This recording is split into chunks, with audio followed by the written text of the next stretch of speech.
నమస్తే welcome to BCN news నా పేరు మానస ముందుగా ముఖ్యాంశాలు ఆచంటలో అత్యాధునిక డయాలసిస్ సెంటర్ నిర్మాణానికి శంకుస్థాపన చేసిన కేంద్ర మంత్రి శ్రీనివాస్ వర్మ ప్రజల ఆరోగ్యానికి ప్రభుత్వం పెద్దపీట వేస్తుందని స్పష్టీకరణ నెల్లూరు నగర పరిధిలోని 90 మంది దివ్యాంగులకు ట్రైసైకిల్ పంపిణీ చేసిన మంత్రి నారాయణ విద్య వైద్యం ఆధ్యాత్మిక రంగాల్లో వేమిరెడ్డి దంపతులు చేస్తున్న సేవలపై ప్రశంసలు కూటమి నేతల ఆధ్వర్యంలో నకిలీ మద్యం రాష్ట్రంలో ఏరులై పారుతుంది వైసీపీ రాష్ట్ర అధికార ప్రతినిధి యనమల నాగార్జున యాదవ్ మండిపాటు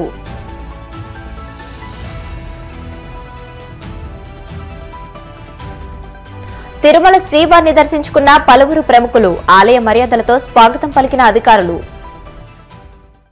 ప్రజల ఆరోగ్యానికి ప్రభుత్వం పెద్దపీట వేస్తుందని దానిలో భాగంగానే డయాలసిస్ సెంటర్లు ఏర్పాటు చేస్తున్నట్లు కేంద్ర ఉక్కు భారీ పరిశ్రమల శాఖల సహాయ మంత్రి భూపతిరాజు శ్రీనివాస్ వర్మ పేర్కొన్నారు.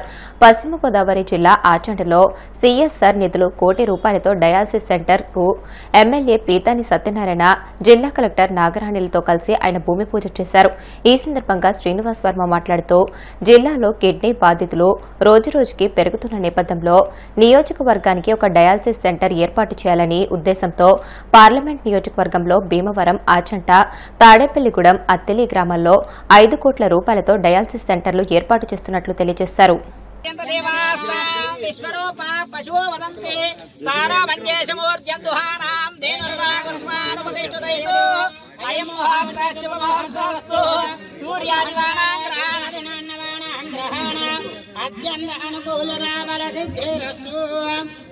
ध्रुवं देवो जागरण ध्रुवं देवो बृहस्पतिः ओम सहस्रजीरुषा पुरुषः यत्सहस्रपात् स भूमिं विश्वतो वृत्वा अच्चरिष्टदशाङ्गुलो पुरुषेऽहं सर्वं यद्भूतं विश्वभव्यं उतामृतत्वस्येषानः यदन्नेनातिरोहति त्रिपादस्य भवात् पुनः ततो विश्वं यक्रामतु शासनानशनेऽभि तस्मात् विराजायत विराजो अधिमुदतः सजातो अच्चरिष्यत पश्चाद्धूमिवतो पुनः. అదేవిధంగా ఆచంట అసెంబ్లీకి సంబంధించి పలు దీర్ఘకాలికంగా ఉన్నటువంటి అనేక సమస్యలను గుర్తించడం జరిగింది. ముఖ్యంగా కోడేరు నుంచి గన్నవరం వంతెన నిర్మాణం ఏదైతే ఉందో పీతాని సత్యన గారు నేను ఈపాటికే 3 సార్లు ఢిల్లీలో ఉన్నటువంటి ఉన్నతాధికారులతో సమావేశం కావడం, నేషనల్ హైవేస్ సెక్రటరీ గారు ఎవరైతే ఉన్నారో ఉమాశంకర్ గారు, అదేవిధంగా డైరెక్టర్ జనరల్ ఏదైతే ఉన్నారో తేజావత్ గారు అనే ఆయనతో కూడా గడ్కరీ గారిని కూడా మేము కలిసి ఏదైతే ఇది చాలా ముఖ్యమైనది ఈ ప్రాంతానికి కొద్దిగా ఎక్కువ బడ్జెట్తో కూడినటువంటి వ్యవహారం అయినప్పుడు ఇది చెయ్యాలి అనేటువంటి ఆలోచనని గడ్కరీ గారిని కానీ ఇద్దరు ఉన్నతాధికారిని కానీ నేను పీతాని సత్యనారాయణ గారు 3-4 సార్లు కలవడం, అదేవిధంగా ఇప్పుడున్నటువంటి రాష్ట్ర రహదారిని జాతీయ రహదారిగా కూడా గుర్తించాలనేటువంటి ప్రతిపాదన ఆయన్ని మనం 4 రోజుల క్రితం బహుశా మొన్న ఇవాళ ఆదివారం అయితే మేము బుధవారం నాడు కలిసాం అధికారులు ఢిల్లీలో. వారు కూడా సానుకూలంగా స్పందించడం, ఈ ప్రాసెస్ అయ్యేటువంటి క్రమం కొన్ని నియమాలు నిబంధనలు కఠినంగా ఉంటాయని కాబట్టి వాటిని ఏ విధంగా అధిగమించాలనేటువంటి ఒక ఆలోచన కూడా అధికారులు చేస్తూ ఉన్నారు. ఈ విధంగా నిత్యం పార్లమెంట్లో ఉన్నటువంటి ప్రజా సమస్యల మీద కానీ అలాగే ఆచంట అసెంబ్లీలో ఉన్నటువంటి ప్రజా సమస్యల మీద కానీ ప్రతి నెల ఇక్కడ శాసనసభ్యులు పీతాని సత్యనారాయణ గారు ఢిల్లీ రావడం, నేను ఢిల్లీలో ఉన్నటువంటి సందర్భంలో 2-3 రోజులు ఉండడం, అనేక విషయాల మీద అధికారులతో సంప్రదించడం జరుగుతూ ఉంది. రాబోయేటువంటి కాలంలో ఆచంటలో పలు అభివృద్ధి కార్యక్రమాలకి శ్రీకారం చుడతామని ఈ సందర్భంగా తెలియజేస్తున్నాను. మానవత్వానికి ప్రతిరూపం వీపీఆర్ ఫౌండేషన్ అని వేమిరెడ్డి దంపతులు సంపాదన కోసం రాజకీయాల్లోకి రాలేదని ప్రజలకు సేవ చేయాలనే లక్ష్యంతోనే వచ్చారని మంత్రి నారాయణ తెలియజేశారు. నెల్లూరు జిల్లా కనుపర్తిపాడులోని వీపీఆర్ కన్వెన్షన్లో ఎంపీ వేమిరెడ్డి ప్రభాకర్ రెడ్డి కోవూరు ఎమ్మెల్యే ప్రశాంత్ రెడ్డితో కలిసి నెల్లూరు నగర పరిధిలోని 90 మంది దివ్యాంగులకు ఆయన ట్రైసైకిళ్లు పంపిణీ చేశారు. అనంతరం మంత్రి మాట్లాడుతూ జిల్లా వ్యాప్తంగా 1050 మంది దివ్యాంగులకు ట్రైసైకిళ్లు అందించడం అభినందనీయమని అన్నారు. విద్య, వైద్యం, ఆధ్యాత్మిక రంగాల్లో వేమిరెడ్డి దంపతులు చేస్తున్న సేవలు ప్రశంసనీయమని అన్నారు. ఎమ్మెల్యే ప్రశాంత్ రెడ్డి మాట్లాడుతూ నెల్లూరు నగరం, కోవూరు, ఉదయగిరి, కందుకూరు, ఆత్మకూరు, కావలి, నెల్లూరు రూరల్లో 1050 మందికి ట్రైసైకిళ్లు అందించినట్లు తెలియజేశారు. వేమిరెడ్డి ఫౌండేషన్ ద్వారా ఈరోజు దాదాపు 84 మంది దివ్యాంగులకి నా కాన్స్టిట్యున్సీలో, సిటీ కాన్స్టిట్యున్సీలో వాళ్ళకి ట్రైసైకిల్స్, క్వాలిటీ ఉండే ట్రైసైకిల్స్ ఈరోజు ఇవ్వటం నిజంగా నేను చాలా చాలా ఆనందంగా పడుతున్నాను. ముఖ్యంగా అన్నిటికంటే ఇంపార్టెంట్ అంటే వేమిరెడ్డి ప్రభాకర్ రెడ్డి గారు కానీ వారి సతీమణి కానీ రాజకీయాలకు రాకముందు నుంచే సేవ చేస్తున్నారు. అది గొప్పతనం. రాజకీయాలకు రాకముందే వాళ్ళు అనేక సేవా కార్యక్రమాలు అంటే అమృతధార వాటర్ ప్లాంట్స్ అని దాదాపు 200 ప్లాంట్స్ వాళ్ళు ఇవ్వటం జరిగింది. అదేవిధంగా 940 మందికి ట్రైసైకిల్స్ ఇచ్చారు. 940 మందికి 7 కాన్స్టిట్యున్సీలో. ఈ విధంగా అనేక కార్యక్రమాలు టెంపుల్స్ సంబంధించి ఎన్నో టెంపుల్స్కి యాక్చువల్గా వాళ్ళు ఎంతో సహాయం చేశారు. అదేవిధంగా వీరి ఫౌండేషన్ ద్వారా అనేక మందికి కంటి పరీక్షలు చేయించి వాళ్ళకి ఉచితంగా కళ్ళద్దాలు ఇవ్వటం. అదేవిధంగా అనేక మంది అంటే జనరల్గా కొన్ని చెప్పి చేస్తుంటారు, కొన్ని చెప్పకుండా జరుగుతుంటాయి. నాకు చాలా మంది చెప్పారు, సార్ ఇబ్బంది అని పోతే వేమిరెడ్డి ప్రభాకర్ రెడ్డి గారు కాదనకుండా చేస్తారు.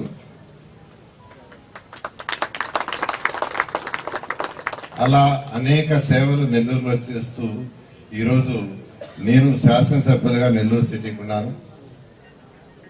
వారు ఎంపీగా ఉన్నారు. వారికి డబ్బుతో అవసరం లేదు. వారికి 1000 కోట్లు ఉంది. సంపాదన కోసం రాజకీయాలకు రాలా. అందరూ నెల్లూరు పార్లమెంట్లో అందరూ గుర్తుపెట్టుకోవాల్సింది, వారు సంపాదన కోసం రాజకీయాలకు రాలేదు. కేవలం ప్రజలకు సేవ చేయాలా, సేవ కోసం వచ్చారు. వారి సతీమణి గారు కూడా సేవ కోసం వచ్చారు. ఎందుకంటే తెలుగుదేశం పార్టీలోకి వచ్చేటప్పుడు నేను యాక్చువల్గా వేమిరెడ్డి ప్రభాకర్ రెడ్డి గారితోనూ ఆయనతో మాట్లాడున్నా. ఒకటే చెప్పింది, మాకు డబ్బులతో అవసరం లేదు సార్, మాకు అన్నీ ఉన్నాయి, ప్రజలకు సేవ చేస్తాం, ప్రజల గుండెల్లో ఉండాలి, అందుకోసం వస్తున్నారని చెప్పడం. ఆ రోజు ముఖ్యమంత్రి గారు కూడా వాళ్ళని ఆహ్వానించి సేవ చేసేవాళ్ళు కావాలనే ఉద్దేశంతో యాక్చువల్గా వెంటనే వారికి టికెట్ ఇవ్వటం, కంటెస్ట్ చేయడం జరిగింది. కాబట్టి వాళ్ళు వచ్చిన ఉద్దేశం సేవ చాలా క్లియర్గా. నేనైతే చాలా హ్యాపీ, ఎందుకంటే నా కాన్స్టిట్యున్సీలో అటువంటి ఎంపీ ఉన్నాడు, నిజంగా ఉంది. నెల్లూరు సిటీలో 85 మందికి ఈ ట్రైసైకిల్స్ ఇవ్వడం అనేది నిజంగా విపిఆర్ ఫౌండేషన్ అదృష్టంగా భావిస్తున్నాం. ఎందుకంటే ఆల్రెడీ విపిఆర్ ఫౌండేషన్ ద్వారా ప్రతి నియోజకవర్గంలో ఆల్మోస్ట్ 1000కి పైన ఈ ట్రైసైకిల్స్ అందజేయడం జరిగింది.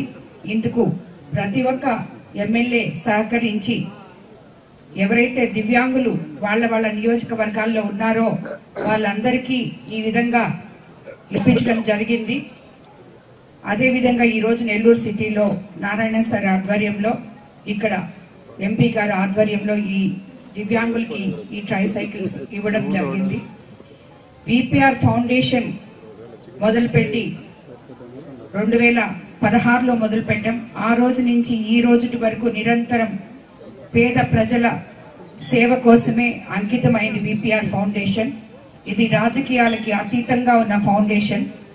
ఎందుకంటే ఈ ఫౌండేషన్ స్టార్ట్ చేసినప్పుడు మేము ఏ రాజకీయ నాయకులం కాదు, సేవ చేయడానికి పేద ప్రజల కోసం అని చెప్పి స్థాపించిన ఫౌండేషన్ ఇది.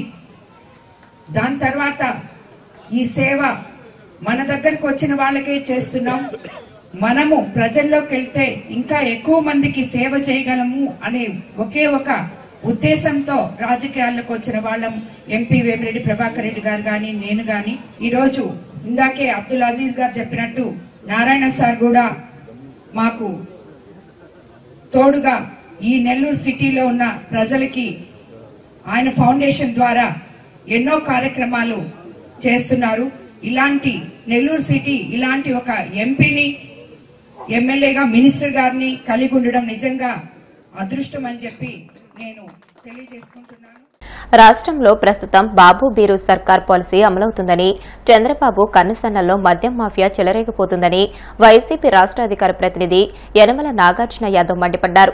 తాడేపల్లి వైసీపీ కేంద్ర కార్యాలయంలో ఆయన మీడియాతో మాట్లాడుతూ నకిలీ మద్యం తయారీలో పాత్రధారులు, సూత్రధారులంతా అధికార పార్టీ నేతలేనని, ములకల చెరువులో టీడీపీ తంబళ్లపల్లె ఇన్ఛార్జ్ జయచంద్రారెడ్డి ఆధ్వర్యంలోనే సాగిన నకిలీ మద్యం తయారీ ఇందుకు నిదర్శనమని అన్నారు. ఆయన ఈ కేసులో ఇంతవరకు జయచంద్రారెడ్డిని ఎందుకు అరెస్ట్ చేయలేదని నిలదీశారు. నకిలీ మద్యం తయారీ గుట్టురట్టు చేశాడన్న కక్షతోనే మాజీ మంత్రి జోగి రమేష్ ను అరెస్ట్ చేశారని, ఇది ముమ్మాటికి కక్ష సాధింపు చర్య అని దుయ్యబట్టారు. కుటీర పరిశ్రమలు, నకిలీ మద్యం కుటీర పరిశ్రమలు. సో ఈ నకిలీ మద్యం కుటీర పరిశ్రమలను ఒకసారి మనం కల్పిస్తే చంద్రబాబు నాయుడు గారు అదే పనిగా చెప్తా ఉంటారు. ఏం చెప్తారంటే, నేను సంక్షోభంలో సంపద సృష్టిస్తా అని. కాబట్టి ఆంధ్రప్రదేశ్ రాష్ట్రంలో ఉన్నటువంటి ఈ సంక్షోభంలో బాబు అండ్ కో బాటిలింగ్ యూనిట్లు ఏర్పాటు చేసి ఏ విధంగా సంపద సృష్టించారు, ఏ విధంగా అవినీతి చేశారు, ఏ విధంగా బాబు బీరు సర్కారు అనేటువంటి పాలసీ కింద మద్య నియంత్రణ చేయాల్సినటువంటి ప్రభుత్వం మద్య విస్తరణ కార్యక్రమం చేసిందో ఈరోజు మనందరం తెలుసుకుందాం. ఎందుకు ఇట్లా ఈ మాదిరిగా చెప్తున్నానంటే, చంద్రబాబు నాయుడు గారు ఏం చెప్తారంటే NCBN అనేదే బ్రాండ్ అంటారు, నారా చంద్రబాబు నాయుడు అనేదే ఒక బ్రాండ్ అంటారు. వాస్తవానికి NCBN అంటే ఏందో తెలుసా? Nara cheap bottle network. ఈ నారా చీప్ బాటిల్ నెట్వర్క్లో భాగంగా నకిలీ మద్యాన్ని తయారు చేసి, నకిలీ మద్యాన్ని డిస్ట్రిబ్యూట్ చేసి, నకిలీ మద్యాన్ని సప్లై చేసి, గ్రామాల్లో చూస్తేనేమో బెల్ట్ షాపులు, పట్టణాల్లో చూస్తేనేమో పర్మిట్ రూమ్లు, ఓవరాల్గా రాష్ట్రం అంతా వైన్ షాపులు. ఈ బాబు అండ్ కో బాటిలింగ్ యూనిట్లు ఆంధ్రప్రదేశ్ రాష్ట్రంలో అరాచకాన్ని సృష్టిస్తున్నాయి. ఈ అరాచకానికి పరాకాష్ట ఏంటంటే, చంద్రబాబు నాయుడు గారి సొంత జిల్లా ఉమ్మడి చిత్తూరు జిల్లాలో తంబలపల్లి నియోజకవర్గంలో తెలుగుదేశం పార్టీ అభ్యర్థిగా పోటీ చేసి ఓడిపోయినటువంటి జయచంద్రారెడ్డి గారు ఒక కుటీర పరిశ్రమ తీసుకొచ్చాడు, మద్యం కుటీర పరిశ్రమ. ఇక బ్రాండ్ ఏదైనా పర్లా, సీలింగ్ మాత్రం చంద్రబాబు నాయుడు గారిదే, ఈ చీప్ బాటిల్ నెట్వర్కే. ఈయన సరే ఆశ్చర్యంగా చూడండి సార్, ఈ ములకల చెరువులో ఎట్లా మద్యం కుంభకోణం ఎలా బయటపడిందంటే, తంబాలపల్లి నియోజకవర్గంలో పాల వ్యాన్ తిరుగుతూ ఉంటుంది. ఈ పాల వ్యాను ప్రతి మద్యం షాప్ దగ్గరికి వెళ్తుంది. రే, పాల వ్యాను మద్యం షాప్ దగ్గరికి ఎందుకు వెళ్తుందని ప్రజలందరూ, ఏందిరా బాబు నువ్వు ఈ మద్యం షాపులకి ఈ పాల వ్యాన్ వెళ్తుంది ఏందని నిలదీస్తే, పాల క్యాను ఓపెన్ చేస్తే చంద్రబాబు నాయుడు గారి పాపాల పుట్ట పగిలిపోయింది. చేసేదేమో పాల వ్యాపారం. పాల వ్యాన్ అనేది హెరిటేజ్ వ్యాన్ కాదులే, అంతటితో సంతోషం. ఈ పాల క్యాను ఓపెన్ చేస్తే అన్ని నకిలీ మద్యం బ్రాండ్లు కుప్పలు తెప్పలుగా బాటిల్ బండి. ప్రజలు ఈ ఎదురు తిరిగి ఈ పాల వ్యాన్ని, ఆ బాటిల్ని రెడ్ హ్యాండెడ్గా పట్టుకోవడంతో పోలీసులు రంగప్రవేశం చేశారు.